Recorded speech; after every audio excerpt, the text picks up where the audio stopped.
Existe cierto debate sobre el futuro de las carreras o estudios de humanidades en una sociedad enamorada de las profesiones técnicas y de su utilitarismo. En concreto, la filosofía parece molestar cuando se trata de planes de estudios, al robar horas lectivas a otras carreras con más salidas. Sí, confieso que me lo pasé especialmente bien escribiendo este relato, una sátira de la mercantilización de derechos fundamentales como la educación.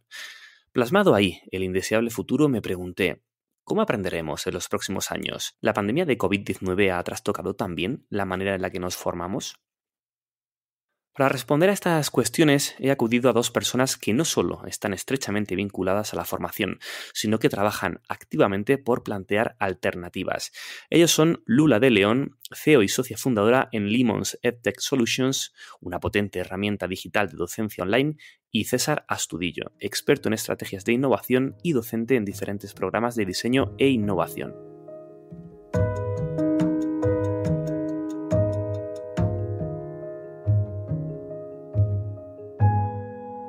Lula, César, si os parece, creo que podemos comenzar esta charla comentando el peculiar inicio de este relato, con ese protagonista que, evidentemente, se arrepiente de hacia dónde ha orientado su carrera profesional. En un mundo de creciente complejidad tecnológica en el que las carreras técnicas son la mejor manera, o eso parece, de acceder a un empleo de calidad, ¿dónde quedan las denominadas humanidades? Bueno, esta dualidad entre las humanidades y la tecnología, no a nivel de formación y a nivel de carrera profesional, realmente es una falacia, probablemente producto del desconocimiento de las tecnologías más avanzadas que se manejan hoy en día en nuestro sector y en muchos otros, ¿no?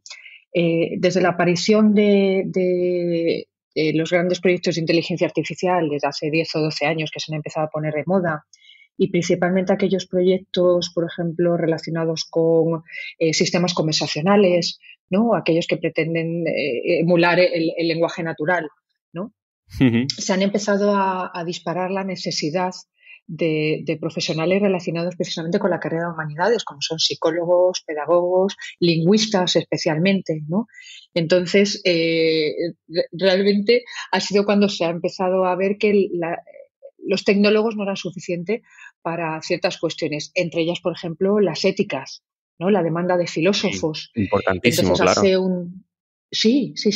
hace unos 10 años 8 años así, salió a la prensa una noticia que era precisamente que Google estaba contratando filósofos, estaba contratando lingüistas y que se disparaban las humanidades. Y tiene que ver mucho, mucho con esto. Nos hemos centrado mucho en dar formaciones técnicas y lo que comentaba la Lula precisamente con todo el tema de la ética en inteligencia artificial. Es que vamos a un mundo en el que la inteligencia artificial va a ser ubicua, va a estar en prácticamente todos los rincones de nuestra vida cotidiana y necesitamos no solo que los algoritmos sepan procesar grandes cantidades de datos, sino que entiendan también cosas tan importantes como la psique humana, por ejemplo, se me ocurre, en aplicaciones para detectar cuando una persona tiene a lo mejor algún tipo de trastorno mental a partir del tono de su voz o de ciertas cosas que pueda decir, ¿no? Todo eso, para programarlo hacen falta tanto conocimientos técnicos como también conocimiento, en este caso, de psicología, ¿no? Entonces, lo que comentáis vosotros, ¿no? Es fundamental que las humanidades, ese campo tan inmenso de conocimiento, no se quede atrás y que vaya de la mano de lo técnico, ¿no? Bueno, y no olvides que hacer ética de inteligencia artificial incluye también saber en qué casos de uso conviene no utilizarla. Solo porque sea técnicamente posible no quiere decir que haya que hacerlo, ¿no? Yo qué sé, después de la Primera Guerra Mundial, el uso de gas cloro, de ataques químicos contra tropas, lo prohibió la Convención de Ginebra, ¿no? Es algo que se puede hacer, pero que se ha decidido que no es bueno para las sociedades que se haga, ¿no? Eso, César, es la caja de Pandora, ¿no? El debate en eso de lo que podemos hacer, pero no debemos hacer. Yo creo que ahí somos especialmente malos los humanos, ¿no? En ponernos límites. Sí, así es. Bueno, un poco avanzando en la conversación, vemos también que en el relato el protagonista se las ve y se las desea para conseguir un empleo que no sea de los denominados gig economy, es decir, estos como, por ejemplo, Rider, ¿no? Y eso que el protagonista tiene estudios superiores, lo que a mí me plantea más que una duda, una afirmación que no sé si compartís. ¿No os parece que la formación académica reglada, en este caso, no está siendo capaz de formar a profesionales en las áreas que más demandan personal? Es decir, ¿no está siendo lo suficientemente ágil para dar respuesta a las necesidades del mercado laboral? No podría estar más de acuerdo. Es decir, si hay algo que hemos comprobado en los últimos 20 años es que las universidades van a un ritmo distinto al del mundo profesional, ¿no? Y de hecho han abierto la puerta a oportunidades de centros formativos no reglados que están teniendo un gran éxito, como por ejemplo 42, ¿no? Que es esta universidad tecnológica donde tú te matriculas, es gratuita y están saliendo algunos de los mejores programadores, además con unas edades increíbles, ¿no? 18, 19, 20 años. Uno de nuestros programadores vino de 42, lo contratamos con 19 años. Qué bueno. Entonces, es un problema, yo creo que es un problema recurrente la velocidad que necesitan los centros reglados para validar el conocimiento, para estructurarlo y para convertirlo en un grado oficial. Eso está directamente, tiene un efecto boomerang que penaliza la actualización de ese conocimiento y su adaptación a un mercado real que va a una velocidad muy superior. Y ese no es un problema solo ahora, ¿eh? O sea, lleva ocurriendo desde finales de los 80, desde que surgió toda esa oportunidad que era el mundo digital. Siempre han sido campos a los que, digamos que no había nativos, todo el mundo eran inmigrantes, y entonces venía gente que se había autoformado, que venía de forma espontánea de otros campos, y que todavía no había, digamos que la formación reglada todavía no era capaz de crear esos perfiles, ¿no? Y ese tipo de nuevos perfiles están surgiendo constantemente, ¿no? Es curioso porque desde el punto de vista de lo que llamaríamos profesiones colegiadas, por ejemplo, que tiene una figura que es el intrusismo profesional, que es algo que se deplora, pues en las nuevas áreas de oportunidad para la economía, eso que antes llamábamos intrusismo profesional es el motor de la innovación, es lo que hace que tiremos para adelante. Gente espabilada que se mete sin títulos, con todo lo bueno que tiene y todo lo malo que tiene también. Me gusta mucho eso que dices, César, gente espabilada, ¿no? Al final, pues por ejemplo, todo lo que estamos viendo con esta inmensa oleada de NFTs, tecnologías disruptivas como el blockchain, toda esta ola de inteligencias artificiales capaces de crear imágenes a partir de peticiones de usuarios. Aquí son los propios usuarios individuales a título personal los que están empujando la tecnología de marcas que pueden ser o no open source, ¿no? Precisamente acabas de poner el dedo en una llaga que está removiendo muchísimo la conciencia y que digamos que está haciendo aflorar los miedos de un montón de profesiones, que son precisamente las inteligencias artificiales generativas, ¿no? Lo que ha pasado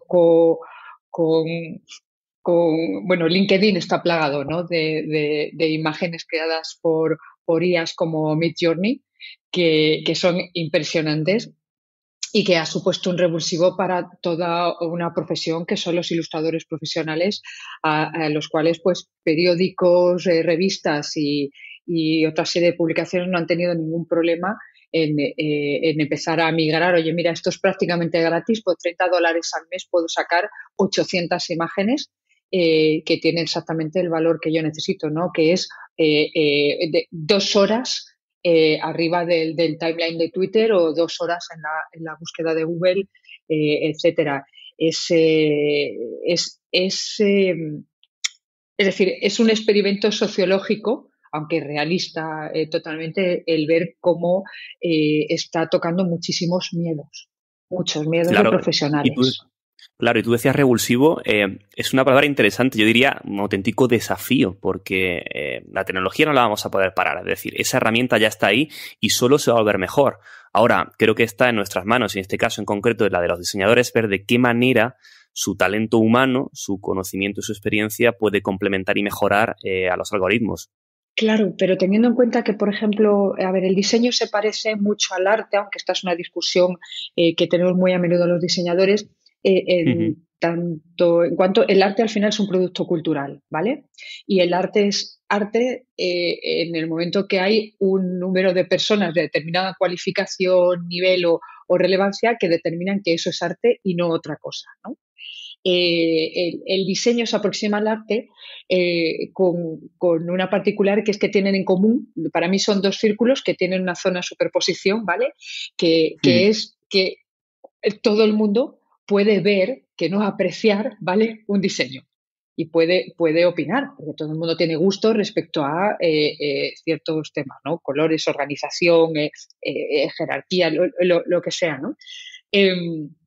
Claro, si de repente quienes pagan cierto tipo de diseño, ¿vale? Que son, voy a los medios de comunicación porque además ataco directamente aquí a los medios de comunicación, consideran que un diseño es algo que ha hecho una máquina y que el valor que tiene transmitir un concepto, ¿vale? Lo hace perfectamente una máquina en una calidad determinada, obviamente la depreciación de la aportación humana en ese proceso es inmediata, porque quien te compra devalúa tu trabajo. Es muy difícil. O sea, yo creo que aquí estamos en un punto complicado. César, corrígeme tú o aporta tú si me equivoco, porque a mí me resulta muy, muy difícil ver cómo podemos defender una profesión o cómo una profesión puede de repente decir, oye, mira, nos distinguimos de las máquinas en esto. Creo que no debería hacer falta iniciar esa defensa. Bueno, yo creo que no hace falta ponerse tan apocalíptico, ¿eh? O sea, tenéis que tener en cuenta que, a ver, cuando dices tú, Jaime, que la tecnología es imparable y todo eso, sobre todo hablar del sustrato tecnológico sobre el que estamos como una especie de fenómeno geológico, ¿sabes?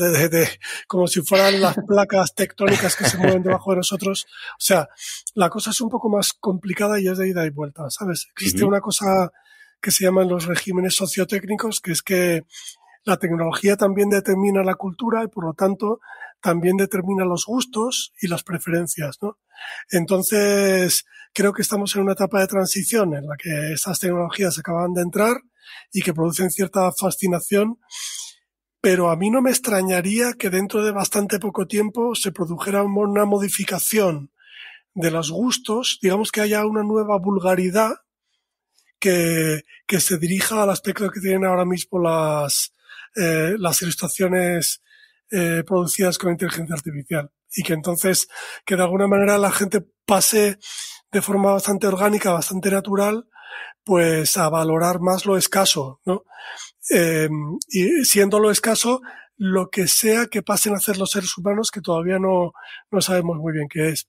O sea, sería ¿Pensás que, por ejemplo, yo qué sé, pues la aparición de la fotografía a finales del siglo XIX no acabó con la pintura en absoluto, con las artes plásticas, pero sí acabó con la pintura tal como la conocíamos entonces, ¿no? Lo que pasa es que entonces el surgimiento de la fotografía formó parte de los estímulos que hicieron que se pasara del realismo pictórico a las vanguardias clásicas, ¿no? Al impresionismo, al expresionismo, etcétera.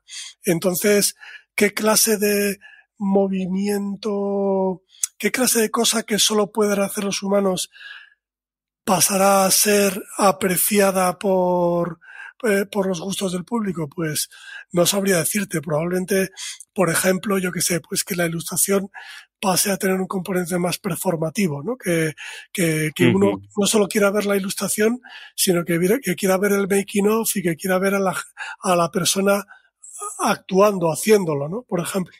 Claro, al final. Y yo creo que se va a producir que toda esta sobreabundancia de imágenes generadas por inteligencias generativas va a producir una redefinición de lo cutre hacia lo que esas inteligencias son capaces de generar. Estoy bastante confiado en eso. Me encanta el titular, regeneración de lo cutre. Al final, si te estoy entendiendo, César, sería un poco como redescubrir la artesanía de las cosas. Es decir, todos sabemos que a partir de la invención de la línea de producción, y la producción en masa de artículos de uso cotidiano, su valor se ha depreciado y también el valor que le damos las personas a esos materiales, ¿no? Sin embargo, ahora todo eso que se hace por la mano humana, eso que está hecho tradicionalmente, eso tiene un gran valor, ¿no? Y es que es artesanal, es homemade, es human-made. todo eso ahora le damos un gran valor y de hecho cuesta mucho más dinero por lo general, ¿no? Entonces, pasará un poco igual, según tú, ¿no, César? Y no necesariamente, no solo que la gente pase a apreciar más algo hecho por un humano por el hecho de estar hecho por un humano, sino que los humanos cambien la forma de hacer las cosas de modo que sea difícil de imitar por una inteligencia artificial. O sea, que yo creo que va a haber una transformación en lo formal de ese tipo de arte, igual que la fotografía provocó una transformación de las artes plásticas. Lo que pasa es que no sabemos anticipar cómo. Pero no importa que no sepamos anticiparlo, va a ser emocionante. Seguro, eso seguro. Bueno, si os parece, Lula, César, vamos a retomar un poco más la parte de formación de la charla, que creo que el debate que hemos generado es súper apasionante, pero nos estamos desviando un poquito. Yo creo que la pandemia del COVID-19 ha cambiado, o por lo menos zarandeado, la manera de trabajar y también la manera de formarnos. Y aquí yo creo que eso es un debate que se viene comentando en los últimos meses bastante interesante. ¿Qué queda de todo lo telemático tras la vuelta a la normalidad 2.0? ¿Qué hemos aprendido? ¿Qué usos, qué hábitos mantenemos y cuáles están desapareciendo o olvidaremos tan rápido como se nos olvide todo lo que hemos vivido? Yo creo que depende muchísimo del equilibrio de poder entre trabajadores y empleadores, ¿no? Esto, en aquellos trabajos más intensos en talento escaso, esto, por ejemplo, en IT está ocurriendo que hay una ola de bajas voluntarias de gente muy valiosa asociadas al regreso a la oficina. O sea que cuando el talento escaso prefiere trabajar desde casa, eso ahí no hay vuelta atrás. Claro. Hay muchas compañías avanzadas que han hecho ensayos de regresar a las oficinas un poco porque el ojo del amo engorda al caballo, ¿no? ¿Sabes? Por ese presencialismo y el talento ha dicho nanay. Ha dicho, me voy a otro sitio donde me dejan trabajar desde casa. Entonces ahí hay un componente irreversible también, ¿eh? Y sin embargo, en las aulas ha ocurrido exactamente lo contrario.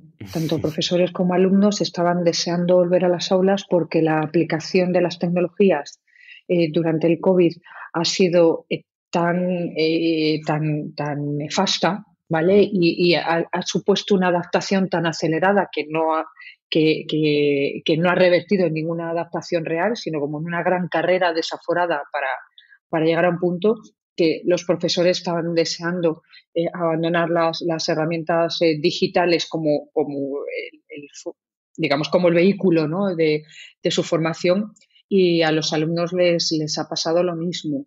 Entonces es curioso que los movimientos a nivel profesional y los movimientos a nivel formativo han sido diametralmente opuestos.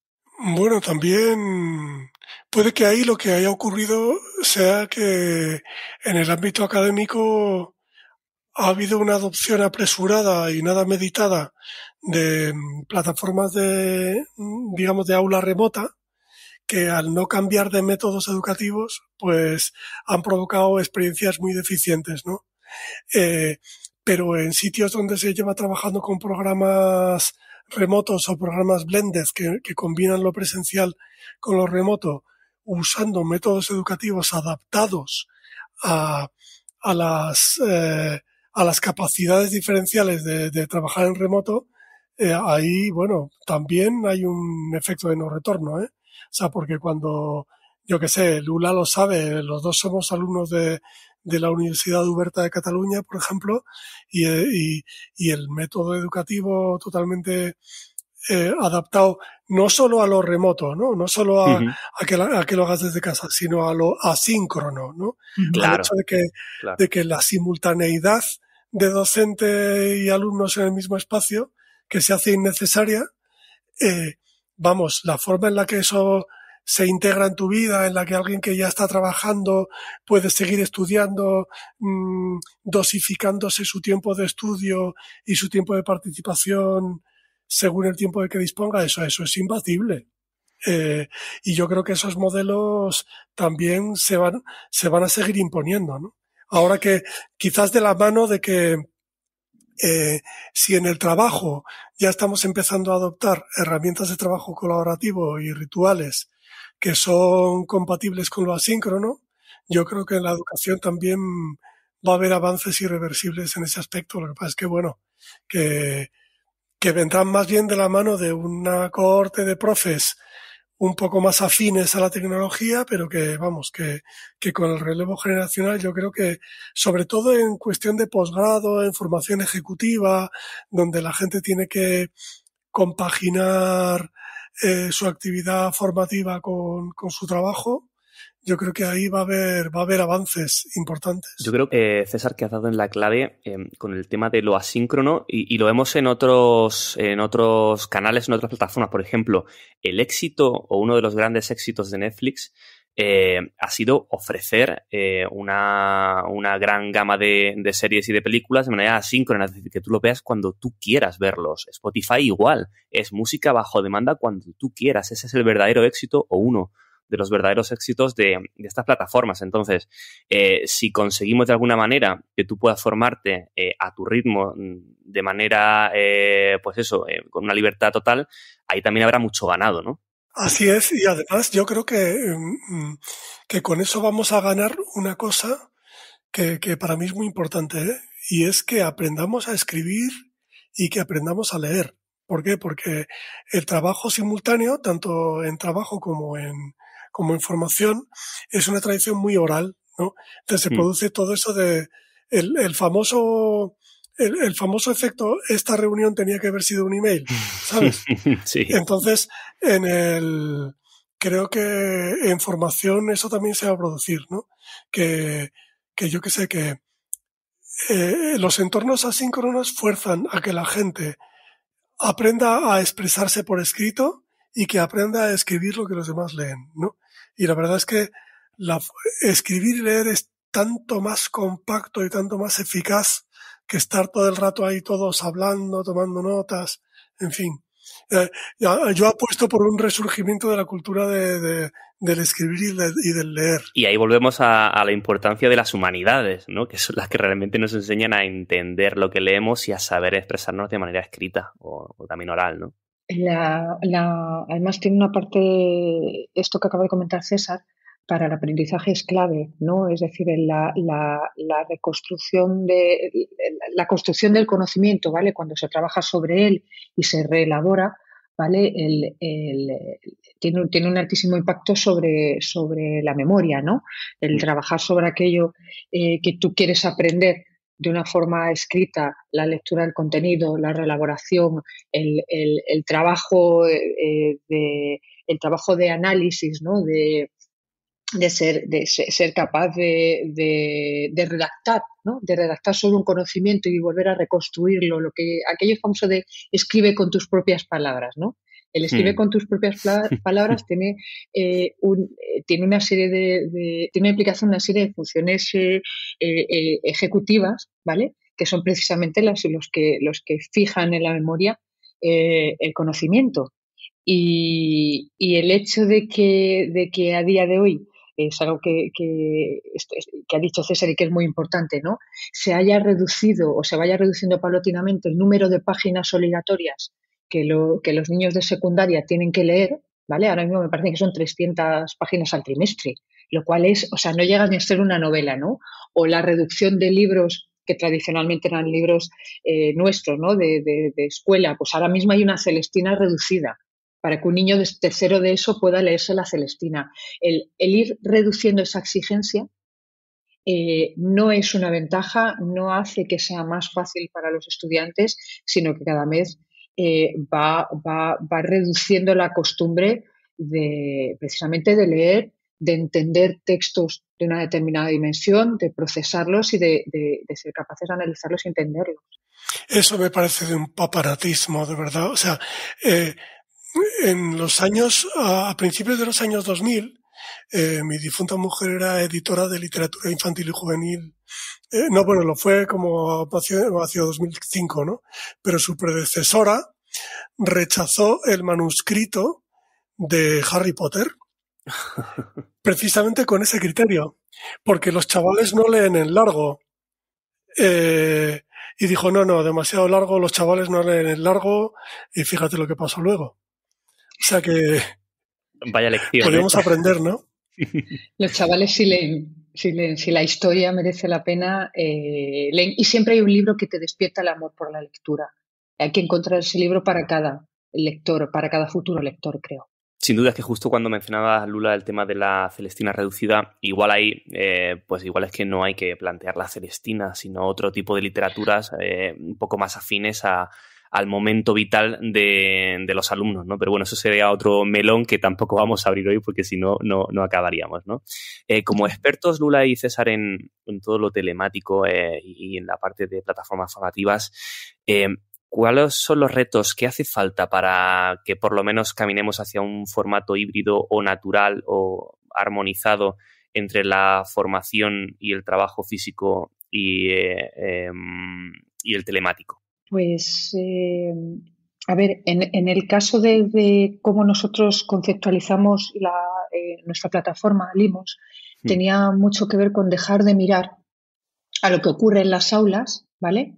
Y empezar a mirar y cambiar, ¿no?, la dirección de nuestra investigación hacia cuáles son los procesos de aprendizaje, ¿vale? Y no tratar de replicar lo que ocurre en las aulas, sino plantear qué áreas dentro de la relación que hay dentro de la comunidad de aprendizaje se están desarrollando mejor en otros sectores. Por ejemplo, si nosotros a nivel profesional tenemos herramientas de comunicación muy potentes, o sea, cada vez escribimos menos mails, utilizamos herramientas como Slack, ¿no?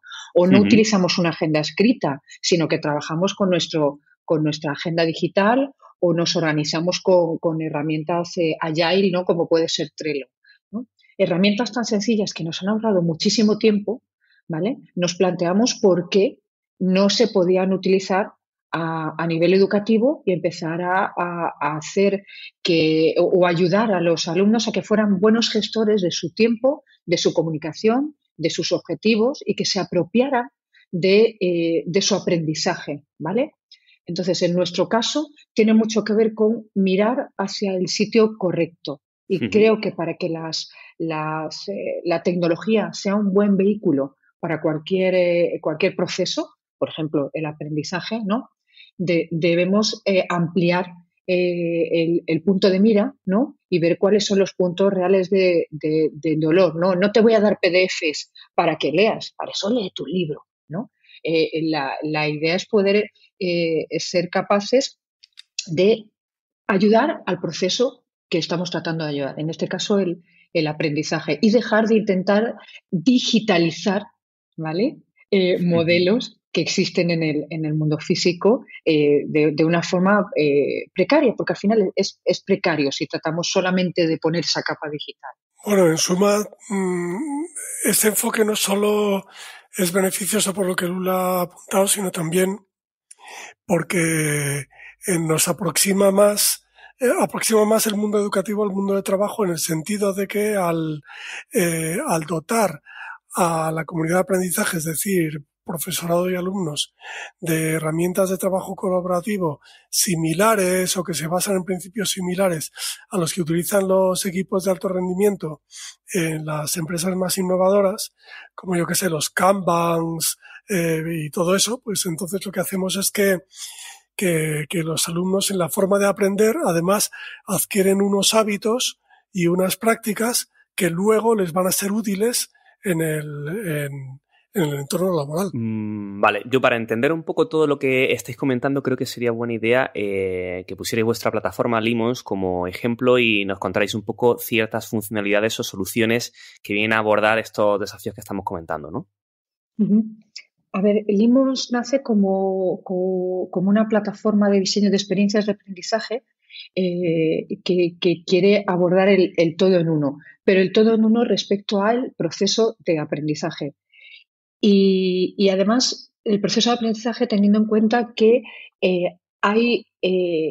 digamos que hay muchísimos tipos de alumnos, ¿vale?, con una gran diversidad, lo cual es muy difícil de afrontar en las aulas. Y esto es un problema recurrente para profesores que tienen 30 alumnos en una clase y que no pueden atender a todos sus alumnos como quisieran, como para entornos educativos que no son tan privilegiados como el nuestro y donde al final tienes 70 personas en un aula o 280 conectadas a través de Internet. Entonces, Limos se plantea como una plataforma que no solo debe permitir, no solo va a mediar, ¿no?, en los procesos de aprendizaje donde un profesor trata de transmitir un conocimiento en aula, el aula, los alumnos del aula aprenden esto y demuestran que lo han aprendido, sino que además cubrimos la atención a esa diversidad. Es decir, un alumno con TDAH no aprende como un alumno normal.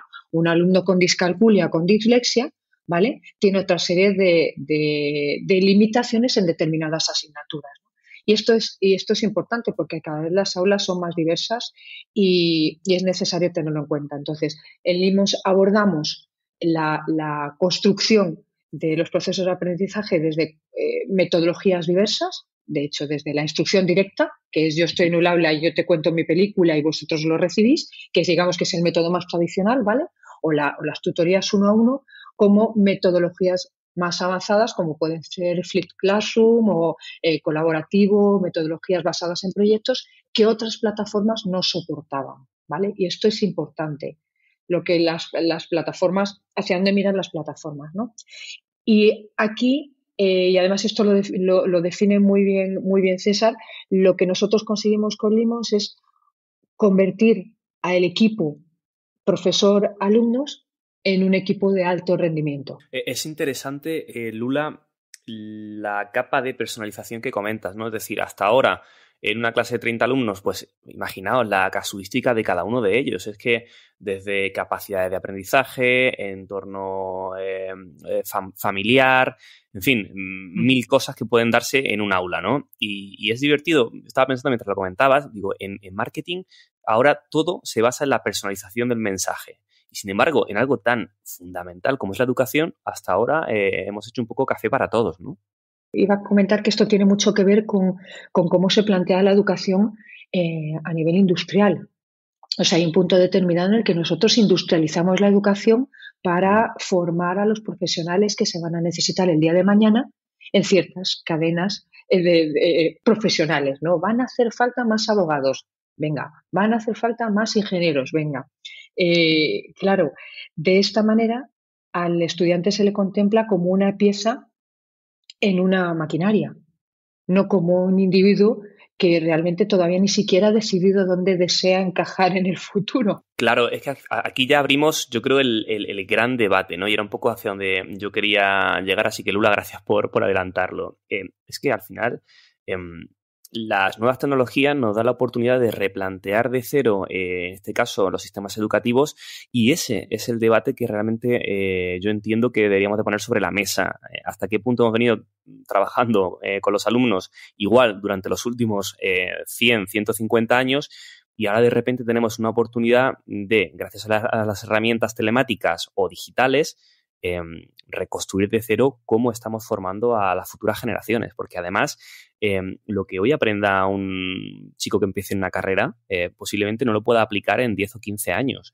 Yo esto lo digo mucho. Ninguno de nosotros nos vamos a jubilar haciendo lo que estamos haciendo ahora. El mundo avanza tan rápido, las necesidades del mercado avanzan de manera tan espectacular que posiblemente nos vamos a reconvertir no una, sino varias veces a lo largo de nuestra vida, ¿no? Fíjate que creo que no vendría mal que nos quitáramos un poquitín de, digamos, de aires de grandeza desde los que hacemos tecnología, ¿eh? Porque estos nuevos métodos educativos no los hemos inventado los tecnólogos, los han inventado los pedagogos. El Flipped Classroom, el aprendizaje basado en proyectos, el aprendizaje colaborativo, o sea, ese imaginario colectivo de que los héroes de la transformación educativa son los ingenieros y los diseñadores digitales y que los profes son esos profesaurios que no se dejan, que siguen dando clase como en el siglo pasado, está totalmente distorsionado. O sea, las nuevas tecnologías permiten la adopción a escala y de forma práctica de métodos educativos innovadores que han sido creados por gente que lo que hace es enseñar. Así que este fenómeno por el que la gente que hace tecnologías digitales se apropia de digamos, de hallazgos ajenos es muy prevalente, y yo creo que por rigor y por honestidad intelectual tenemos que al César lo que es del César, ¿eh? O sea, reconocerle a la gente que nosotros lo que hacemos es hacer las cosas más accesibles y más fáciles, y más, digamos, más de acceso más universal, pero que la innovación la hacen otros, nosotros la democratizamos. Seguro, y al final posiblemente son los propios profesores que están al pie del cañón con los alumnos los que detectan las necesidades cotidianas que ellos tienen y son los que al final dicen, oye, esto hay que cambiarlo, ¿no? Por ejemplo, la educación por proyectos. Bueno, esto lo hacen muchos los países escandinavos, aquí en el sur de Europa es algo menos común, pero todo esto surge supongo que de la realidad cotidiana de un profesor que dice, ¿cómo voy a enseñar yo matemáticas si lo desconecto me lo invento, biología o de otras materias? Entonces, posiblemente el problema no sea tanto que los profesores no se están adaptando, sino que intentan empujar el sistema, pero es el propio sistema o la propia estructura, tal y como está montada, la que no es ágil y no sabe adaptarse a las necesidades reales, ¿no? Y claro, es muy fácil echarle la culpa al sistema, también lo digo. Hombre, también yo creo que hay una exaltación del cacharrismo, ¿vale? En el momento que se habla de innovación educativa, los centros educativos lo que hacen es, las empresas que se dedican a vender cosas a los centros educativos les plantan pizarras digitales, les plantan 60 tablets y les montan el Minecraft para educación.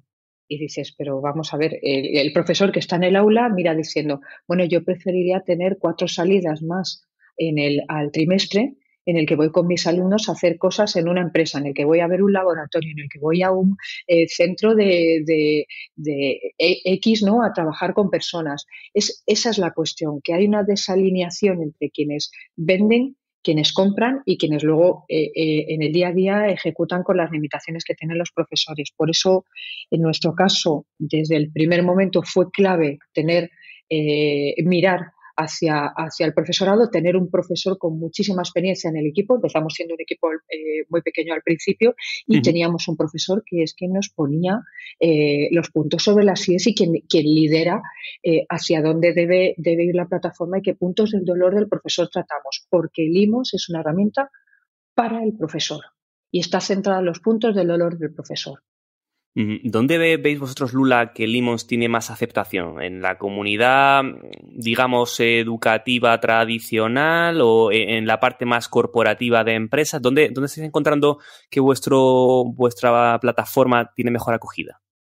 Pues es curioso porque tú sabes que cuando montas una startup lo que haces es mirar cuál va a ser tu mercado y luego lo estrechas hasta ver qué parte del mercado puedes atacar con los medios que tienen, ¿no? Uh-huh. Entonces, en nuestro caso tenemos un discurso muy centrado en la educación K12, es decir, colegios hasta bachillerato, pero hemos encontrado que al ser un producto que está dentro de un océano rojo, porque las plataformas educativas es un océano rojo, al plantear no solamente esta interfaz de usuario tan diferenciador, sino este discurso que tenemos, la demanda por parte de los clientes potenciales está viniendo precisamente de donde tú has dicho, de colegios y de empresas, porque en ambas se está viendo el problema de comprar una plataforma educativa, en el caso de las empresas desde recursos humanos y en el caso de los colegios desde dirección, y que luego aquellos que tienen que trabajar el día a día con la plataforma no se hayan visto involucrados en la toma de decisiones y por lo tanto rechacen el producto y no haya engagement ninguno con el producto. Entonces ya estamos en ese punto en el que han dicho, oye, no podemos seguir invirtiendo en plataformas que luego no se utilizan como deberían o que luego el retorno de inversión es tan bajo.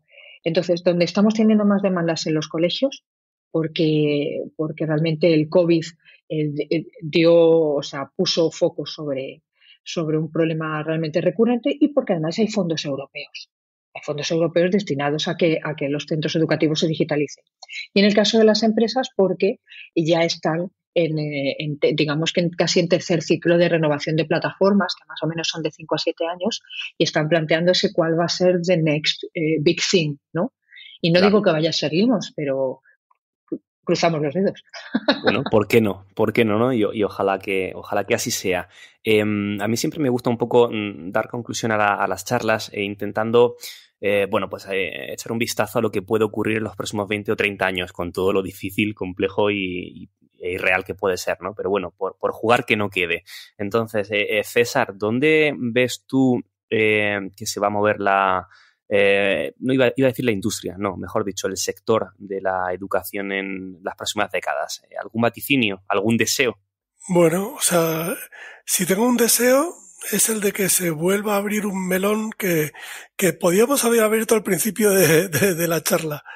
Y es el de si realmente podemos reducir la función de la educación a formar a los profesionales que demandan las empresas. O lo que estamos formando también son los ciudadanos del futuro, ¿no? Esos ciudadanos críticos capaces de ver la realidad social con una mentalidad de innovación y de poder, digamos, ejercer control democrático sobre el poder y de poder, digamos, cambiar sus sociedades para mejor. Ese es el melón, César, ese es el melón importante.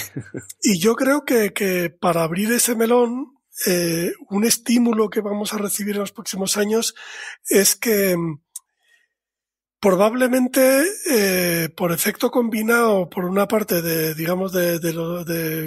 que las sociedades se van a encontrar con los límites planetarios y van a ver, cuando menos en cuestión, el crecimiento económico como base del progreso, y que además los crecientes índices de automatización probablemente den lugar a un crecimiento irreductible del paro estructural. Quiere decir que cuando hay menos empleos que personas, no importa cómo de bien formes a las personas para conseguir un empleo, siempre vas a tener una masa de gente desempleada irreductible, ¿no? Y entonces es probable que haya, digamos, cierta presión para que vayamos de un modo u otro a fórmulas de política económica pues cercanas y de forma transversal, independiente de que vayas a ideologías más de izquierda o más de derecha, pues que se encuentren fórmulas parecidas a la de la renta básica universal, ¿no? Entonces, ¿qué va a pasar? Que la formación probablemente va a estar dirigida no solo a que tú puedas ser productivo en un puesto de trabajo, sino que también a lo largo de toda la vida tengas la formación que necesitas para poder buscar la excelencia en algún tipo de actividad no necesariamente lucrativa que te permita florecer como individuo y florecer en compañía de otros. Y eso puede tener que ver con las artes, con los deportes, por supuesto, con la actividad política, con la actividad democrática y bueno, en el mejor de los escenarios podríamos estar caminando hacia una especie de nueva Atenas, pero con robots en lugar de esclavos. Y bueno, en el peor de los escenarios, pues, bueno, vamos a intentar. En ese mejor ni pensar. Oye, César, esto no se hace, porque me abres un melón, me abres un debate súper interesante al final de la charla con la renta básica universal y yo creo con otra idea que tú has bordeado, ¿no? La abolición del trabajo. Yo, esto cuando lo comento me tachan casi de loco, ¿no? De lo que soy, de escritor de ciencia ficción. Pero yo creo que toda la automatización y las inteligencias artificiales van a conseguir, y esto lo veremos nosotros, van a conseguir la abolición de la inmensa mayoría de trabajos. Entonces, a partir de ahí, como decía César, tendremos que buscar otras cosas que hacer con nuestra vida, ¿no? Y posiblemente las artes, la investigación, la exploración espacial, ¿por qué no?, sean el lugar al que recalemos la inmensa mayoría de humanos que no tengamos que producir para vivir, ¿no? Y Lula, tú aquí querías comentar algo seguro, ¿verdad? Bueno, es que, claro, ha abierto César el melón de la renta básica universal o claro, la renta básica incondicional y es cuando hablas. Aquí voy a tener un momento de yoazo, ¿no? A mí me preguntan, oye, ¿qué pasa si el día de mañana tú ocurre algo, ¿no? Y no tienes que trabajar? Cuando a mí me preguntan, yo lo que siempre digo es, Dios mío, la cantidad de cosas que podría estudiar ¿no? Y esto es un sentimiento además muy, muy interno, ¿no? Que el gran hambre de aprender, que además comparto con muchas personas a mi alrededor, entre ellas pues César y otras personas que no están en este podcast. Quizá yo creo que la educación tendría que pasar por conseguir despertar el hambre de aprender en las personas, en vez de matarla, ¿no? Que es algo que ocurre con el tiempo. Esto nos haría como sociedad bastante más ricos, bastante más resilientes, ¿no? Y daría un poco más igual en medio, ¿no? Porque si la base de ese deseo de aprender es la extrema curiosidad, ¿vale? La curiosidad también implica un respeto, ¿no? Por el objeto observado, ¿no? Jolín, todo lo que se genera ahí alrededor es muy chulo. Entonces, la abolición del trabajo con ciudadanos con hambre de aprender y con hambre de compartir, ojo, tiene una pinta, o sea, es una utopía, no una distopía. Totalmente. Tened en cuenta que, como decía Bruce Sterling, el futuro ya está aquí, solo que está mal distribuido, ¿no? O sea, lo que entendemos por trabajo, cuando hablamos de abolición del trabajo, hablamos, digamos, de la triple promesa de la ética protestante del trabajo, ¿no? Que es que lo que haces va a ser útil para la producción, que va a ser edificante para ti, que te va a permitir florecer como persona en la búsqueda de la excelencia, y que te van a pagar por ello, ¿no? Entonces, no se tienen por qué dar los tres elementos juntos, ¿no?